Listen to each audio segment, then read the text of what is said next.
जो ज्ञान मार्ग का गांधी है उसका पता चल गया है। मुरली में बोला, गांधी ने शरीर छोड़ा तो कोई साहूकार कांग्रेसी के घर में राजकोट की तरफ जन्म ले लिया। इससे साबित हो जाता है कि ज्ञान मार्ग का जो गांधी है ब्रह्मा बाबा, उन्होंने शरीर छोड़ा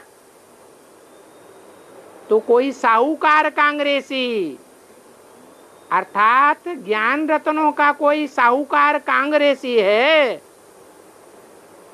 जिसके यहाँ राजकोट में, राज माने राजाओं का और कोट माने किला, राजाओं के किले में जाकर के जन्म लिया है। ये राजाओं का किला रुद्रमाला है या विजयमाला है? ये रुद्रमाला में कोई किला कहो, माला रूपी संगठन कहो, उस किले में कोई साहूकार कांग्रेसी है,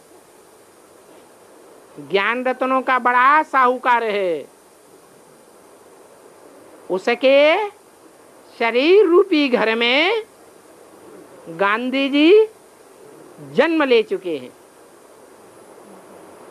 तो बात समझ में आ जाती है। कांग्रेसी माने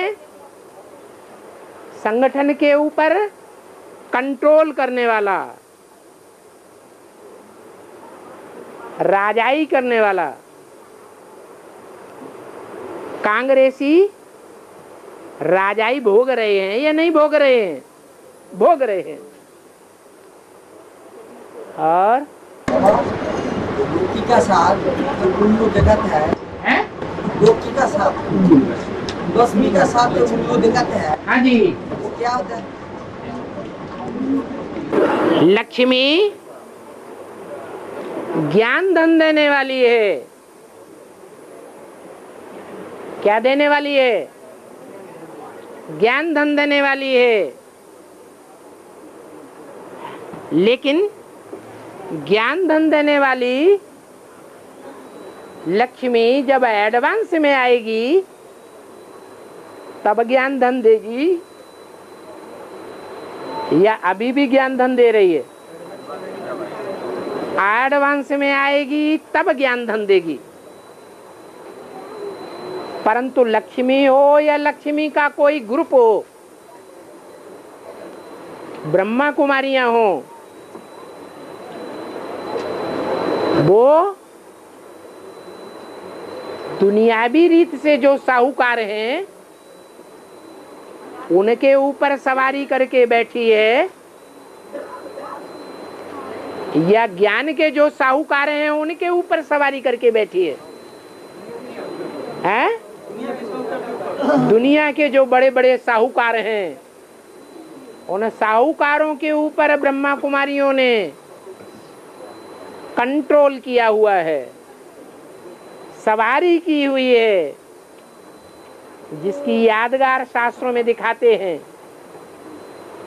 कि वो साहूकार उनकी बुद्धि रूपी चोंच धरणी की तरफ है, दुनिया की तरफ, और पांव ऊपर की ओर हैं। माने वो ऊंची दुनिया को लात मार रहे हैं, और जो धरणी की नीची दुनिया है, नरक की दुनिया, उसकी तरफ उनका मुंह लगा हुआ है। इसलिए दिखाते हैं कि लक्ष्मी की सवारी उल्लुओं के ऊपर होती है। उल्लू उल्टा लटकता है। क्या? दिन में भी उल्टा लटकता है। वास्तव में उल्लू उल्टा नहीं लटकता है, चमगादड़ उल्टे लटकते हैं। बाबा ने उल्लू नाम दिया है। क्यों है? वो चमगादड़ भी अंधेरे में रहते हैं और उल्लू भी अंधेरे में रहते हैं। और कल्पयुग हुआ तो पृथ्वी सृष्टि पर टोटल कितना कल्पयुग हुआ? कितना तो वो बताए जब सृष्टि की शुरुआत का पता चले। ये सृष्टि की आदि नहीं होती है और अंत भी नहीं होता है। ये चक्र लगातार घूमता रहता है, जैसे दिन के बाद रात, रात के बाद दिन। वो चक्र कभी रुकता नहीं है। इसलिए इस सृष्टि में कितने दिन हुए, कितनी रातें हो गई, कितनी बार युग परिवर्तन हुए, कितनी बार कल्प का परिवर्तन हुआ, ये कोई बता ही नहीं सकता। जैसे आत्मा की आदि नहीं है, परमात्मा की आदि नहीं है, सृष्टि और सृष्टि के 5 तत्वों की आदि नहीं है, ऐसे ही सृष्टि की भी आदि नहीं है तो अंत भी नहीं है। ये मूर्खता का प्रश्न है कि सृष्टि की आदि कब हुई, कितने कल्प बीत गए, ये नहीं कहा जा सकता। हाँ, 16,108 राज परिवार है और आपकी बाबा ने बोला 16,000 गौओं का वर्धन, ये एक ही आपको दर्शाता है या अलग है? 16,108 का जो राज परिवार बाबा स्थापन करते हैं और आज जो क्लासिफिकेशन आया 16,000 संख्या की गौओं का वर्धन, ये एक ही आपको दर्शाता है या अलग है? जो गौएं होती हैं वो गौएं अकेली रहती हैं या गौओं के साथ बैल भी होते हैं? लेकिन गायन किसका है? गौओं का गायन है। माने गौ जैसा जिनका स्वभाव होता है। गौ माने जैसे चलाएं वैसे चले। जिस श्रीमत रूपी खूंटे से बांध दिया जाए, जीवन भर उसी खूंटे से बंधी रहे, तो आत्मा ही गौ है। वो आत्माएं अभी जानवर बुद्धि बन गई है। तो इसमें शरीर का कोई मायने नहीं रखता। तो जब गौ की बात आती है आत्मा के रूप में, तो शरीर कोई मायने नहीं रखता इसमें। अभी शरीर माना रखता है। रुद्रमाला में जो स्त्री चोले हैं, क्या कोई माने रखते हैं? या पुरुष ही हैं स्वभाव संस्कार से? हैं? तो माने है या नहीं है? नहीं है। जो संस्कार शक्ति है वो ही प्रबल है। संस्कार शक्ति के आधार पर ही हार्मोन्स चेंज होते हैं। स्त्री पुरुष बन जाते हैं, पुरुष स्त्री बन जाती है। और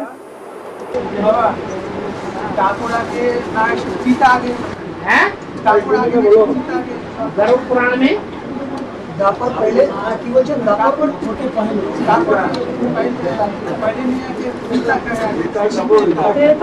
को पहले नहीं आया तो त्रेता का है पहले आया, वही पूछ रहा। दापर त्रेता के बाद आगे पीछे पूछ रहा। त्रेता में 13 जन्म होते हैं, इसलिए उसका नाम त्रेता पड़ा। और द्वापर में द्वैतवादी धर्म आ जाता है, द्वैतवादी राज्य आ जाते हैं, द्वैतवादी भाषा भाषी आ जाते हैं,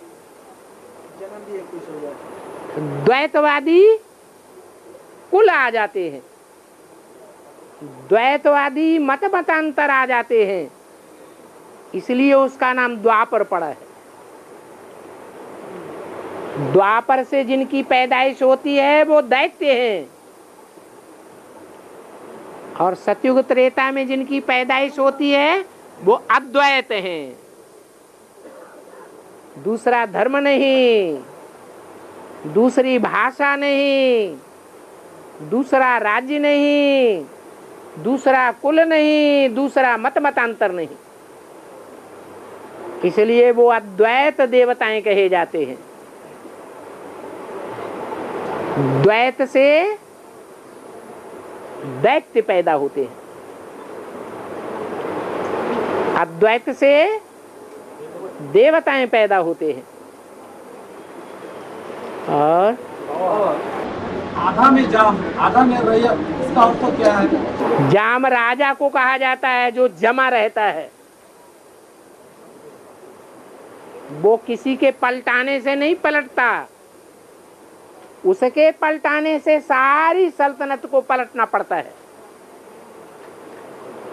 तो वो जाम, जाम माने राजा। पूरे राज्य की जितनी भी पैदाइश होती है उस पैदाइश का आधे हिस्से में राजा और राज परिवार पलता है और बाकी आधे में प्रजा पलती है। इसलिए कहा गया आधा में जाम और आधा में रैयत। रैयत माने प्रजा।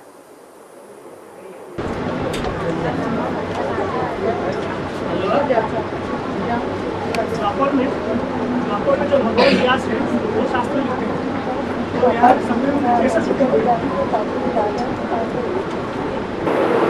द्वापर युग में जो शास्त्र लिखने वाला है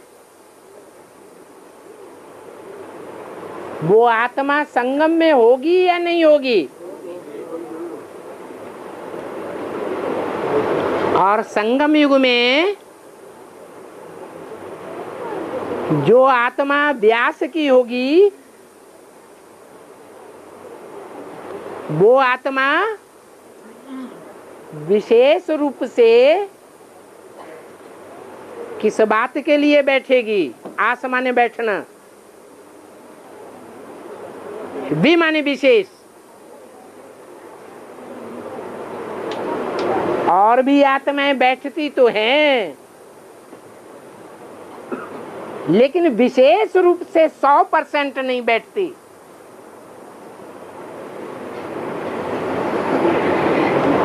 कुछ न कुछ है लौकिक लाभ के लिए भी बैठी हुई होती है। लेकिन जो व्यास की आत्मा होती है वो एक ही उद्देश्य लेकर के बैठती है जीवन में। जब भगवान आते हैं तब क्या उद्देश्य होता है?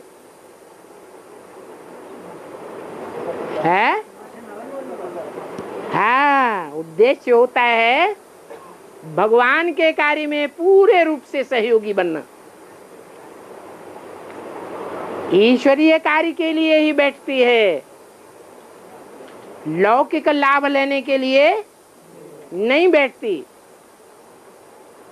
इसलिए यहाँ भी बेहद का अभ्यास है और वहाँ हद का अभ्यास है। बेहद का इसलिए है कि बेहद में जो भगवान बाप है वो भगवान बाप आकर के उस आत्मा को बेहद मनुष्य सृष्टि का बाप साबित कर देती है।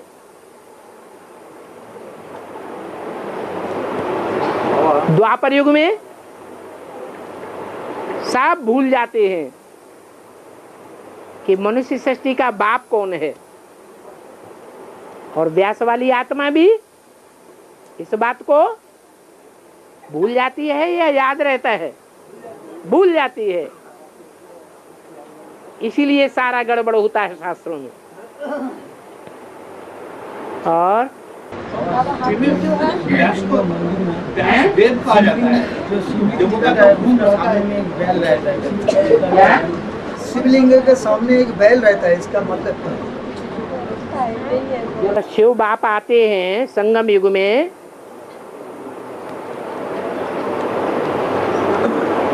तो जो शिवलिंग है वो किसका पार्ट है?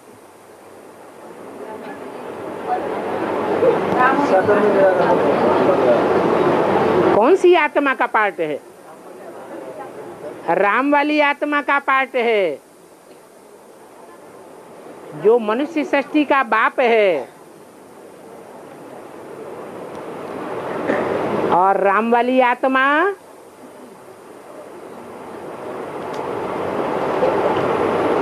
जो पार्ट बजाती है लिंग के रूप में, वो निर्विकारी पार्ट है या विकारी पार्ट है?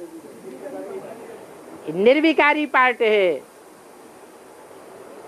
इसलिए देवताओं के बीच में वो विशेष पूजा लेने का हकदार बन जाता है।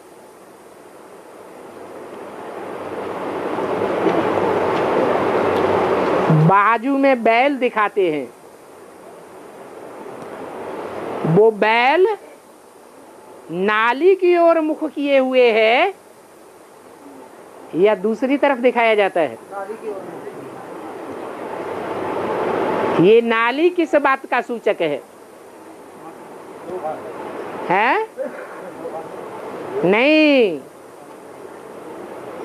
ये नाली माता के रूप का सूचक है।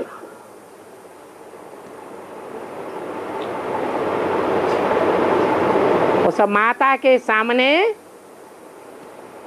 ये कृष्ण बच्चा रख दिया है जो जानवर बुद्धि बन गया। बुद्धि में ये नहीं आता है ये हमारी माँ है। जब गुरु लोग गुरु बन के बैठते हैं माताओं के, तो माताओं के साथ दुर्व्यवहार करते हैं या अच्छा व्यवहार करते हैं? दुर्व्यवहार करते हैं। इसलिए बाप कहते हैं दुनिया का बड़े से बड़ा गुरु कौन है? गुरुओं के बीच में ब्रह्मा। जो ऐसा गुरु बनता है जो शिवोहम बन करके बैठ जाता है, मैं ही गीता का साकार भगवान हूं, मैं ही गीतापति भगवान हूं, तो माता का पति बन करके बैठ गया ना। मुरली में बाबा बोलते हैं ये तो जुल्म कर दिया। ये यादगार दिखाई है भक्ति मार्ग में, जानवर के रूप में बैठा हुआ दिखाया गया है। जानवर की बुद्धि में ज्ञान बैठता है क्या? ज्ञान बैठता है या अज्ञान बैठता है? अज्ञान ही बैठता है। और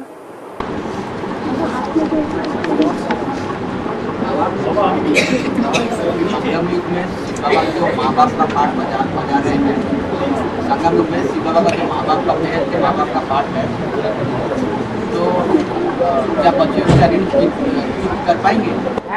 बच्चे क्या माँ बाप की जो ऋण चुकता कर पाएंगे? मेहर के माँ बाप की अगर कर पाएंगे तो कितने बच्चे आएंगे? लौकिक दुनिया में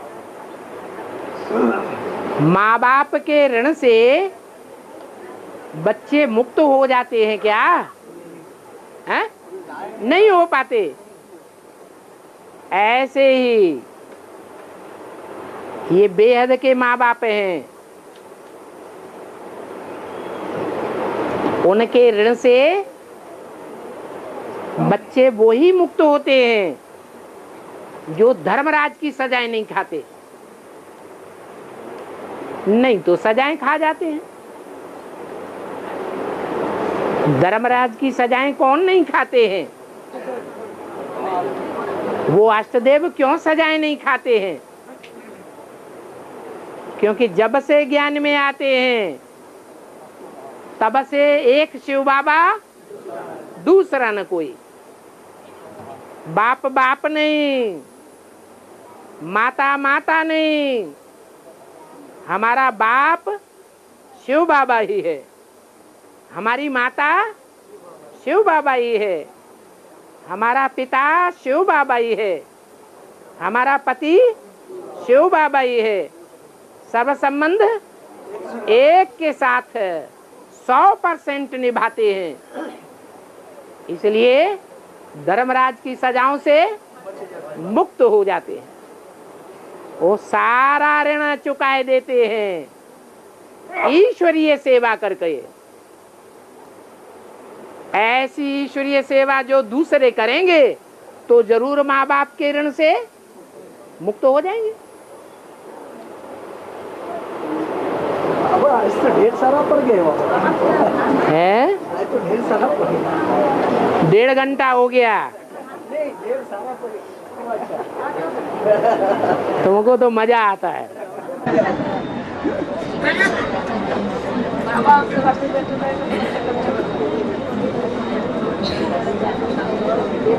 दो महीने का बाद आएगा। एक बार मामा को मिलता है तो मजा तो आएगा बाबा जी। मामा को तो थोड़ा तकलीफ होता ही है, लेकिन बच्चों को तो मजा होता है, सब सुनने में मिलता है, सब लोग बैठ गए। इसीलिए तो गोवर्धन पहाड़ कहा गया है पत्थरों का। ये पत्थर बुद्धियों का पहाड़ है या पारस बुद्धियों का पहाड़ है? पहले तो पत्थर ही था। पहाड़ किसका है? गोवर्धन पहाड़ पत्थरों का है या पारस का है? पत्थर बुद्धि है, उन्हें ये पता नहीं कि ऋण कैसे चुकाया जाता है।